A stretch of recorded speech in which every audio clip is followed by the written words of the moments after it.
everyone, this is Sunniva. And this is Johannes. And you are watching Board Gaming Ramblings. And today we are taking a look at Lord of the Rings, Journeys in Middle-earth. This is the new co-op game from Fantasy Flight Games. And in this app-driven game, we're going to travel around Middle-earth, adventuring, combating in an epic campaign. So let's get to the table and see how it plays. And after that, we're going to talk about what we think about this one. Let's just do a quick overview on how to play Lord of the Rings Journeys in Middle-earth. Most of this game is based around the app, and also the interaction and everything that's going to happen in there is going to be in there, and that's going to be spoilers if I show you. So I'm not going to show you that, but we're just going to go through some basics on how the game works. At the beginning of the game, you're probably going to do something called scouting, which means you're going to take your deck of cards. These are your skill cards. You're going to shuffle them up, and you are gonna pick up a number of cards, let's say 2, look at them and choose one of them that you might want to have as a readied skill, and the other one you can put either on top or at the bottom of the deck.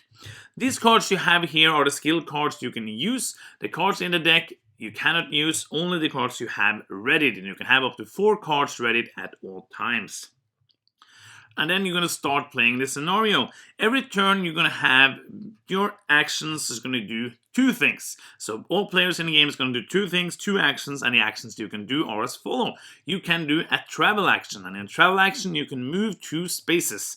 So let's say I want to move over here, and that's an action. I could move over here, then interrupt my travel action doing one of the other actions, and then do my last movement. So the other thing I can do, let's say I do my travel action over here, I can now do an interact action with this person token. So I would go in the app, press that, and interact with it and see what this man has to say. After that, I could then move back here, or I could move over here, or move over there, whatever I want. So the 2 first actions is travel and interact, and the last action I can do is to battle or attack. So I can move over here, and I can attack these 2 ruffians if I want to. And the way that works is that I will look at my little equipment card over here. I have the battle axe, and with the battle axe I can do a lot of damage actually. With 1 success I can do 2 hits and a sunder, and with 2 successes I can do 6 hits. So if I have 3 successes in my attack, I can do 8 hits with sunder. So how this works, how the attack tests work, and also how all other tests in the game works is as follows. I look at my equipment here. It is a might symbol. That means I'm going to test might. I see Gimli's might is 4. I'm going to pick up the first 4 cards of the deck, and I'm going to flip them over. Up in the left corner is everything I want to know. Everything else on the card doesn't matter. I can see here I got 1 success and 3 of these fate symbols. So what I can do now is that I can use inspiration. I can throw away, let's say I use 2 inspirations to change 2 of these fate symbols into successes. I now have 3 successes. I can activate both attacks of my weapon and deal 8 damage and sunder to these ruffians. And you're going to continue doing that. That's basically almost all the rules. When you play the battle map scenarios, there are going to be some other rules depending on different terrain locations that you have, or the different terrains and obstacles that you will meet. But other than that, most of the game is in the app. So the basic gameplay is super simple. You can move around, interact with stuff, and attack. After every player is done, then it's going to be the game's turn. They're going to move around with the enemies, attack, and you're going to have a threat track that moves up depending on how many characters you are and how many unexplored tiles are still on the map. And after that, it's going to be your turn again, and you're going to continue doing that either until you win or until you lose. And that's just a brief overview of the rules on how you play Lord of the Rings Journeys in Middle-earth. Before we start out going into the details of the game, just want to say that this review is based on the first 2 scenarios of the game. We were so lucky to get a demo version of the app and a copy of the game to play and to review it for you. So we played the first 2. One was an adventure game or adventure scenario, and another one was one of the battle map scenarios. So we played both of the different versions of the game. So with that out of the way, let's start talking about the artwork and components. So what do you think? They're awesome. I think the miniatures are really good. Yes. They look like I would expect them to. It's like Lord of the Rings style. And I also think the terrain tiles in the adventure game is it's clear what zones are which. Yes. And also you can like when there's some story about the certain areas, you can see like hints of that in the drawings. I think that's really nice. Absolutely. And also the battle map was a little bit boring. Yeah. Plain, Yeah, but absolutely. it's nice. It's fine. But the adventure boards, and the miniatures, it's where the like components and artworks really shine, I think. Yeah, I have to say, like, of course, if you like into miniatures games, it's probably going to be horrible miniatures. But for a Fantasy Flight game, if you bought another Fantasy Flight game, you know what you're going to get. Yeah. So if you've seen another like Mansion of Madness and those kind of games, it's kind of the same kind of miniatures. Looking good and all of that. The adventure map, like the hex tiles for that, I agree, they look really great. And it's cool that they're kind of different weird shapes, so it's not always going to be like the same kind like of that. map. I really agree that the battle maps look boring, like really boring. Yeah. You do put some terrain tiles on top of them, which makes it look more fun, but it's always going to be like a double square, or maybe just one square sometimes, but like a double square with the same amount of hexes or spaces on each. Kind of looks boring. Like two tiles, Yeah. and one was one color, and the other one was another color. Yeah. It was no like details or whatever. No, that's and they are the other side on the other side, so you can have two of the same or two of the same. Yeah. So that's kind of the low point of it, but it didn't do anything with the gameplay, which is going to come to that. One thing, of course, like there's all the cards. You didn't say anything about the cards. Those are really beautiful. They look really good. Yeah. I know a lot of people are annoyed that they're using the mini cards. Yeah. Like the small cards. I know a lot of people really don't like that. I didn't mind in this game. No, I didn't mind. I didn't think it was like I didn't see the reason why they did it when we just played the two of us. But I imagine in a multiplayer game, it's nice that you don't have to use the half of the Whole table table, yeah. place to like get your cards out. So I second that choice. I think it's good.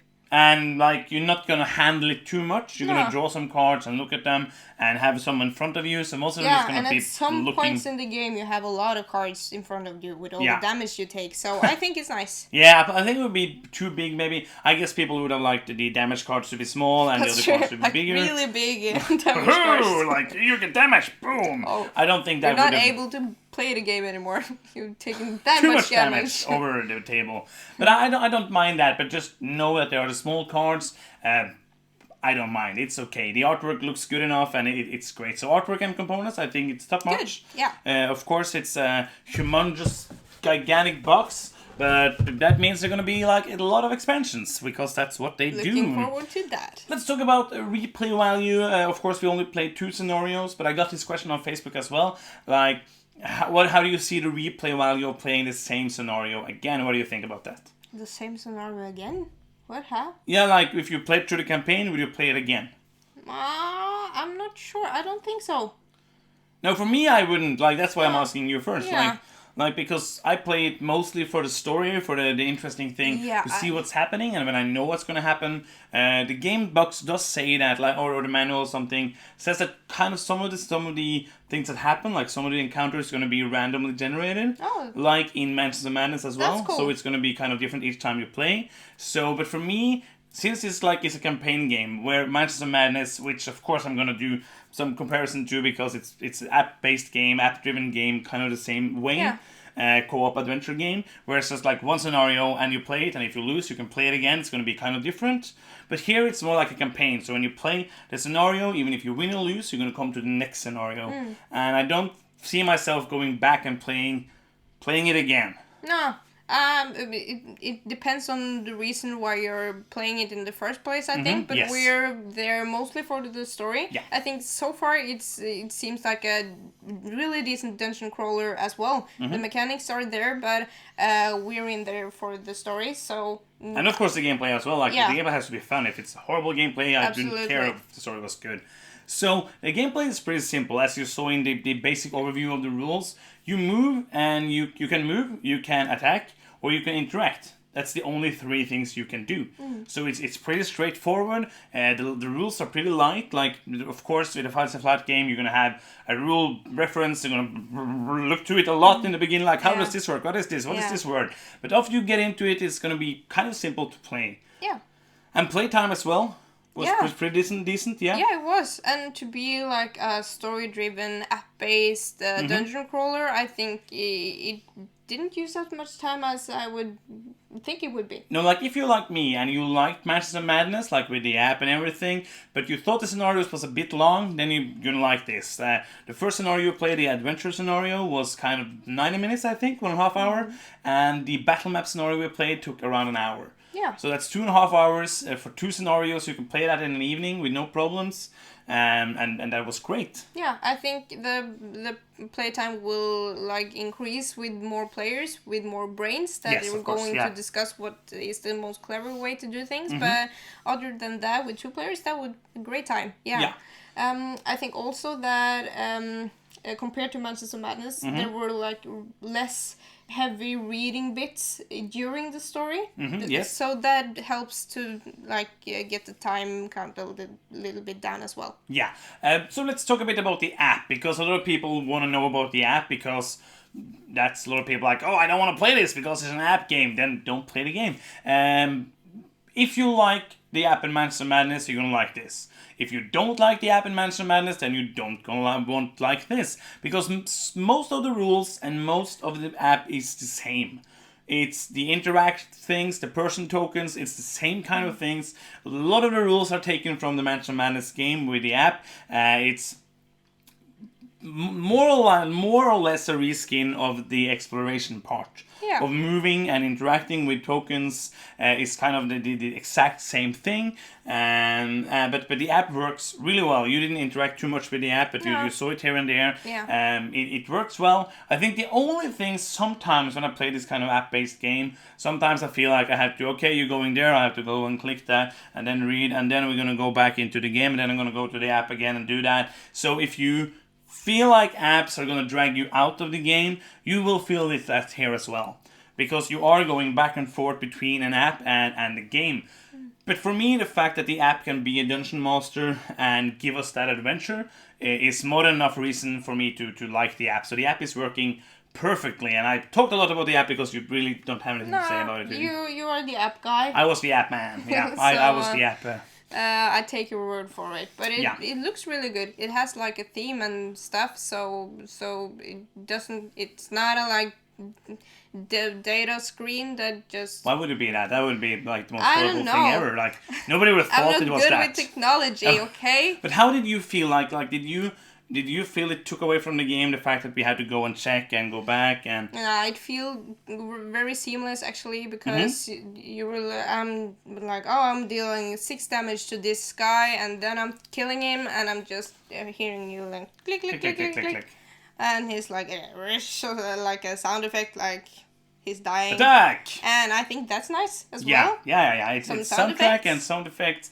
I think the app works really well. I think that the few downsides you might find with using an app, like it takes you away from the action, it's not a board game anymore, those are really outweighed for me in the way that you can then tell a story, in the way that you can have an adventure, explore that without having a dungeon master. Yeah, I think so. I would choose, but that's my personal opinion, of course. I would choose an app over a dungeon master, like in these type of games, almost every time, because I want to feel like we're all on the same team, and that I'm not playing against someone. I think that's really nice in this scenario. Absolutely. So the most important thing, of course, for me and for you is it fun? Yeah. Is it fun to play? Is the game fun? Is the gameplay fun? And is the story so far fun? Of course, we only have like a snippet of the story. We play the 2 scenarios back to back. So is it fun? I think it's really fun. It is. It's amazing. I really like this. Yes. I think like the introduction, and it has like the storyteller in the app has like a voice sometimes. Yeah. I think that's nice as well. And I think the story that is told in a nice way. It's familiar to the things you might have seen or read yourself. And in the universe, you mean? Yeah. Yes. And I think that the story so far is intriguing. I really want to learn more about this universe. Absolutely. Like, the story isn't groundbreaking. Nah. Like, at all. If you think about it now, like, the story is super basic so far. But it's like, it sets the mood. Yes. Really good. For the game to be played around Yes. it. I really think that. Like, if you hate Lord of the Rings theme, you're not going to find anything extraordinary here. But if you like the theme like I do, and I know you do as well, this game is super good. Like theme-wise, It's amazing at making you feel like you are in the action. I love the exploration. I also really like the battle map. We're going to talk a bit more combat soon, like how it works, because there's no dice in this game, but it's pure fun. I think this is a canon of fun. I think this game has a potential already to be one of my favorite games of 2019. Yeah. And usually I like heavy Euro games, so this is kind of like this kind of games are not usually my style. I like to want to play more, but the fact that it's a campaign, you can get experience point, you can level up, you can get better items. I'm a sucker for that. And when the gameplay is fun as well, I'm in. And you're choosing your own like story, so you get like, oh, we want to go there, but we have to fight this guy, and oh, the threat is like rising. Should we like go for this, or should we just skip it? And then like thinking that we could have ended differently if we had done some things and not the others, and one or got defeated. So I think that's nice as well. We feel like maybe it doesn't matter that much, but we feel like it matters. Feel like there's some choices to make, actually. I think, like, to try to say, let's talk a bit about the combat. Like some people be like, oh, there's no dice and the combat look boring. The way this works, and it obviously taken from Gloomhaven, which is a game we're gonna compare this to for me, obviously in the end, where you have a little deck of cards. You start with like 15 cards, you can buy more cards during the game, and when you're gonna do a combat test or another test, like in a Fantasy Flight game, you would roll the dice and see what you got. Now you're gonna draw a number of cards depending on how good you are in the different statistics, and you're gonna look at them and you see how many successes you get. Like some cards have successes, some have nothing, and some have something called fate, where you can use some inspiration tokens that you can get in different ways to change it into a success. And that's how it works. I think it's really clever the way that those cards are also your deck that you can play from. Yes. And also that you have to like, oh, this is a success card, but it's got a good ability. Do I want to have that success in my deck, or do I want to use this card for my ability? Yes. And I think that's really neat. So for me, I think the combat system is really good, and I think it's nice with the cards instead of the dice. I think the luck is like more fair. With the cards. So I think it's nice that they took some inspiration from Gloomhaven, because it looks like they took some inspiration. We don't know, but it's kind of like the same. But it's kind of. I think they're combining lots of things that they've seen working and made it all together a fun canon. Yes. A fun canon, a canon of fun. Absolutely, I like this quite a bit. Like, it's not that much less random, because you kind of only know the first or the couple of first cards on your in your deck. If you're not like a super scouter, then you will only know like a couple of things. So it's still quite random, but just not many cards. And if you have some inspiration, you will hopefully always be able to manage to do something. But there's still going to be ways where you don't. But it feels, for me, I don't know why, but it feels more fair to draw them, because I know something and it's not all random. And I think so, because if you get unlucky in the start of your turn, you then at least know that, oh, I'm going to get really lucky with the defense. Yes. At least. Yeah, so I absolutely. think that's really good. Yeah, like someone say, like, the reason I and many people like decks of cards more is because a card have memory, which a die doesn't have.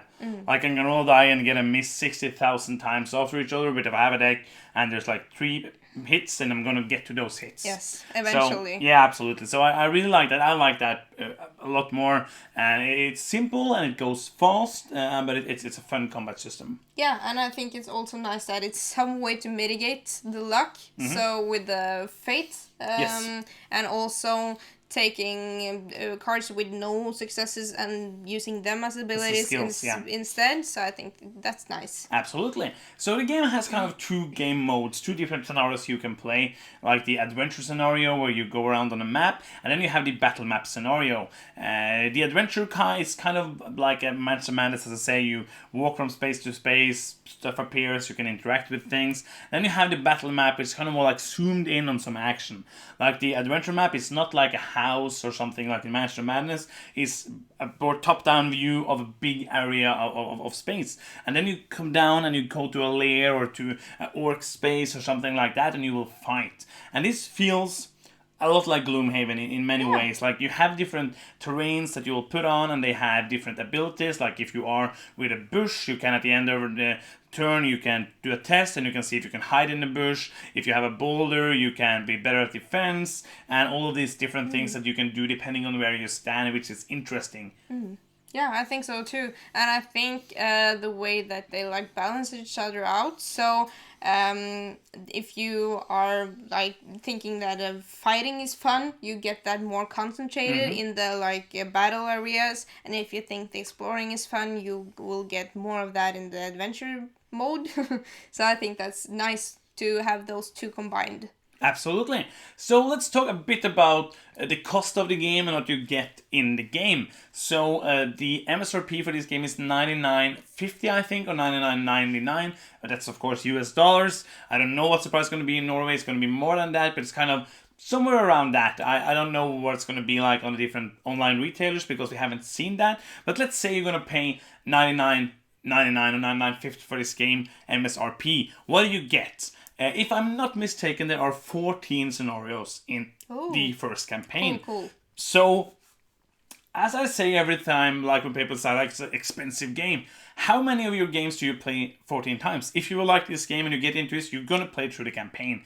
And they're probably going to do like Mansion of Madness. It's going to be like some scenarios going to be free, or you can buy a couple of new scenarios or like a mini campaign or something like that. And of course, it's going to be a lot of add-on packs and a lot of stuff to put into this big box. Which almost, I might have my head in it. So what do you think about the price versus the value of the game? Yeah, I think that considering it's the theme that it is, it's Lord of the Rings, so it has that impact, so you have to pay a little bit for that. And I'm not really like that. Usually that's the price for the big box. Yeah, okay. Final Fantasy games. Yeah, cool. Well, not Final Fantasy, Fantasy Flight. It's 2 Fs. Final Fantasy games. Yeah.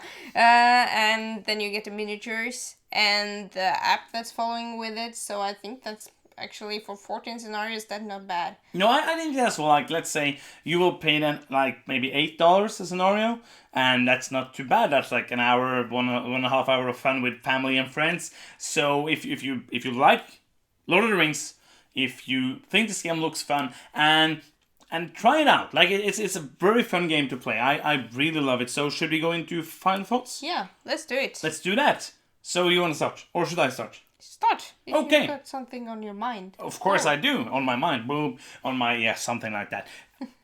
Lord of the Rings, Journeys of Middle-earth is a game I really liked. After playing the 2 scenarios and seeing that was the end of the demo, I was sad. Because I just wanted to set up and play the next scenario right away. This is a game I'm pretty sure we're going to play through the campaign. And I hope we're going to go ahead and get the expansion because I love this game. This can be one of my new favorite games of all time. I liked Mansion of Madness because it has the app and the storytelling and all of that, but it was a bit too much reading for me. 3 hours reading the same enemies attacking and doing all that kind of stuff. Here it's like 1.5 hour, an hour, maybe 2 hours with longer scenarios.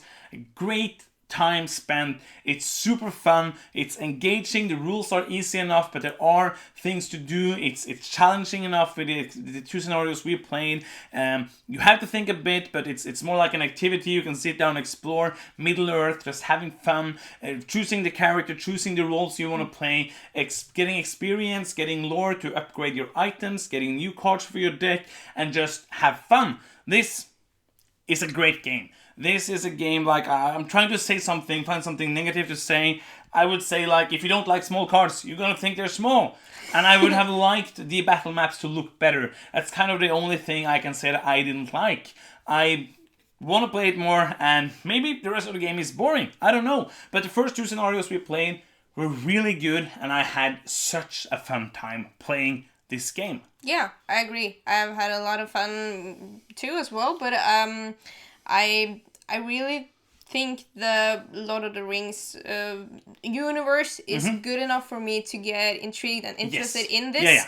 If it would have been like you're a band of heroes that is walking in the forest, I wouldn't be that interested in the story, because the story itself, without like the brand on it, is not that interesting yet. No, We don't know yet. I agree. The story is not We fantastic. don't not yet know yet, but I think like I get really in the mood and I think it's really enjoyable. I think the combat system is great. Yes. I think it's reminding me of all the good things I liked about Manchester Madness and the Star Wars. Imperial Assault. Yeah, Imperial Assault, and also Gloomhaven takes good bits from there as well. So I think it's one good package that I really enjoy so far.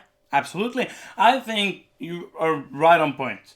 If you don't like Lord of the Rings, you're not going to love this. But the theme for me, but you might love it. You might love it. But the mechanisms are good enough for you to think it's a good dungeon crawler. But then if you don't like Lord of the Rings and you're in it for the story, then maybe this isn't the one for you. No, and it's not a super deep game so far. Yeah. Like, it's pretty simple decisions, and it's not like a super heavy, deep, complex game. But like for an activity to sit down and play and have fun, if you like Lord of the Rings, you are gonna like it because it's the theme, like you say, the setting, getting in the mood of the theme. That's a huge part of why I like it so much. And I'm not like a Lord of the Rings fan. I watched the movies like once. I like it. I like the universe, but I like it enough to be engaged, to be excited to play this, and I really think that means a lot for the game. Yeah, and I'm really looking forward to playing the rest of the campaign and see like how the fights are evolving and how the story goes. And I also think that's nice because we were sitting down and having a nice time and we were just like, oh, this is easy, and then bam. Boom, and we almost died really fast. So I think that's nice too. It seems balanced. Absolutely. So anything else you want to add at the end? I just like it a lot. Absolutely, it's a superb game. If you like the theme, if you like just play it, it's fun. Yes. So that's the end of the review. Thank you so much for watching. If you haven't subscribed to our channel, it would mean a lot if you do so right now. Press a little subscribe button down here, and also press a little bell if you see it, because then you will get a notification when we put out a new video, which will be soon, hopefully. And that's it. Yes. I'm Johannes. And I'm Cinema. And you've been watching Board Gaming Ramblings, and bye-bye.